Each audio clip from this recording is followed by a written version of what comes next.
तो नमस्कार भाई मैंने आपण मानक पुणी स्वागत करुच्ची।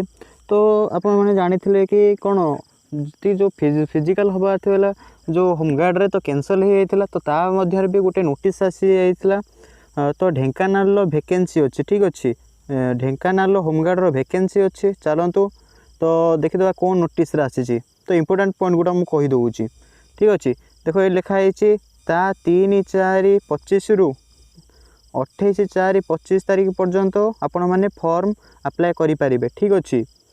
तो तार पोस्ट गुड़िक हूँ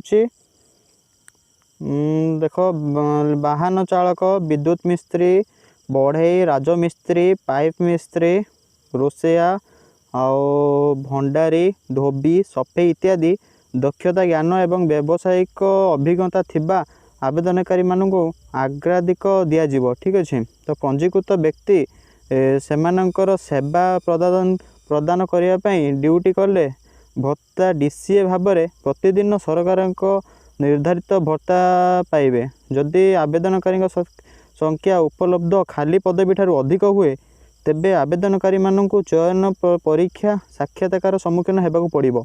निजुक्ति श्रृंखला बहिष्कार एवं अन्य नियम एवं सर्वावली ओडिशा गृहरक्षा आईन 1961 एवं ओडिशा गृहरक्षी नियम 1962 एवं सर्कुलर ऑर्डर 1/2025 द्वारा नियमित हेब ठीक अच्छे।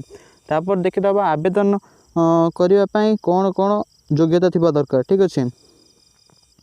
तो आवेदन जो मैंने करेंगे तांकर योग्यता कौन थिबा दरकार देख एक नंबर हूँ आवेदनकारी जिलार जड़े स्थायी बासिंदा होता दरकार ठीक अच्छे। ढेंकानाल से गोटे जिलार स्थायी बासिंदा होता दरकार। तार बयस 1/1/25 सुधा 20 वर्ष रु कम किंबा 28 वर्ष रु ऊर्ध्व हुई नथिबो ठीक अच्छे। तो 20 वर्ष रु कम हो नथिबो कि 60 वर्ष रु अधिक होई नथिबो।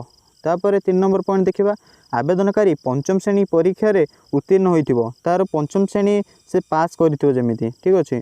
तो 4 नंबर पॉइंट देखिबा आवेदनकारी उड़िया भाषा पढ़ी पार्थुबा और लिखि पार्थुबा कहि पारुथुबा दरकार। तो 5 नंबर पॉइंट आवेदनकारी जड़े भल नैतिक चरित्र अधिकारी होइथिबे एवं से कौनसी फौजदारी अपराध दोष सब्यस्त होई नथिबे तांकर किछि भी केस मेस नथिबो कि तांकर जेमिति कौन जो एफआईआर होउछि जेमिति तांकर किछि पुलिस केस नथिबो ठीक अच्छे।